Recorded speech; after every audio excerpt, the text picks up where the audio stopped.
This is a summary of a history that I'm just about to write. The history that is about to be written, Philippine history, will be written from the perspective of one who at the time of the writing is already 93 years old. That's me. And who participated in a big way in the history of the times that we lived in.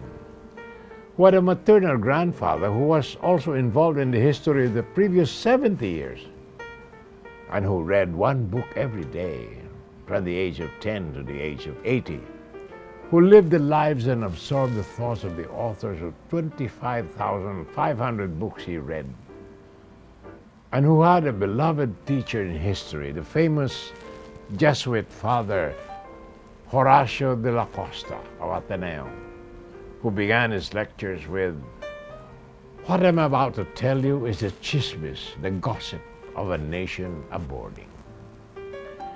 From the perspective of the author, that's me, Filipino people from the time they were discovered by Ferdinand Magellan in 1521 mercifully fell asleep 2 oceans away from Spain, from Mother Spain.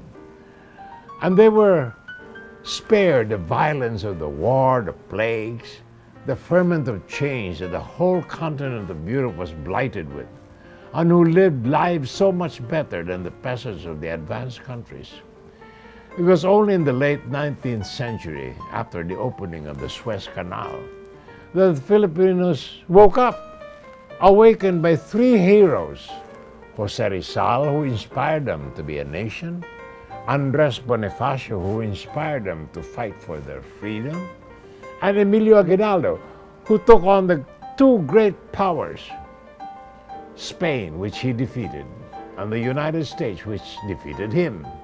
And in the process, he forged a nation for 4 glorious years, from 1898 to 1902, and gave it a flag, an anthem, a constitution, and made it the first in all of Asia to break the shackles of Western colonialism, and the first democracy in all of Asia, the last of the Hispanic colonies, and the first Asian country to be liberated as the children of the French Revolution. More about this after these messages.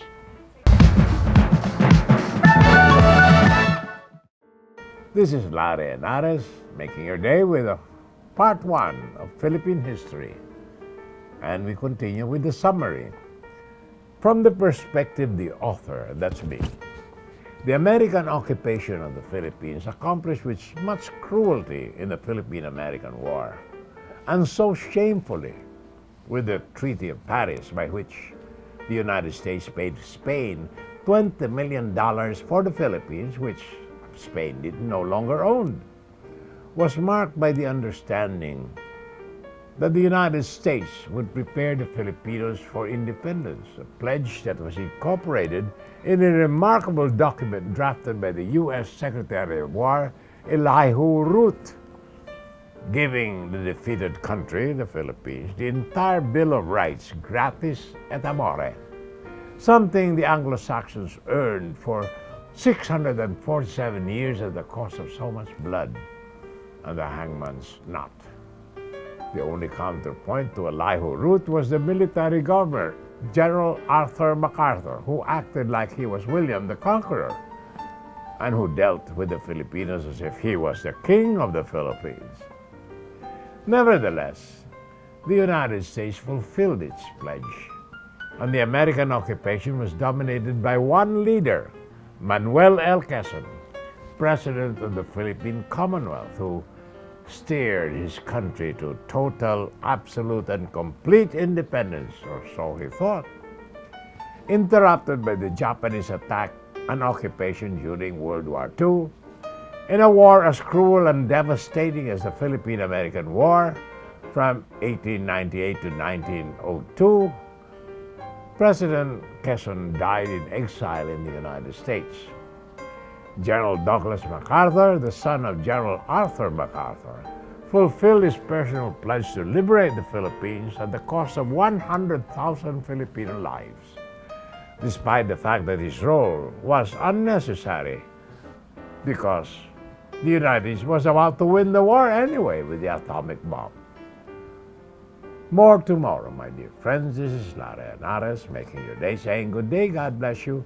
Thank you very much for being with us. Till next time, hasta la bye-bye.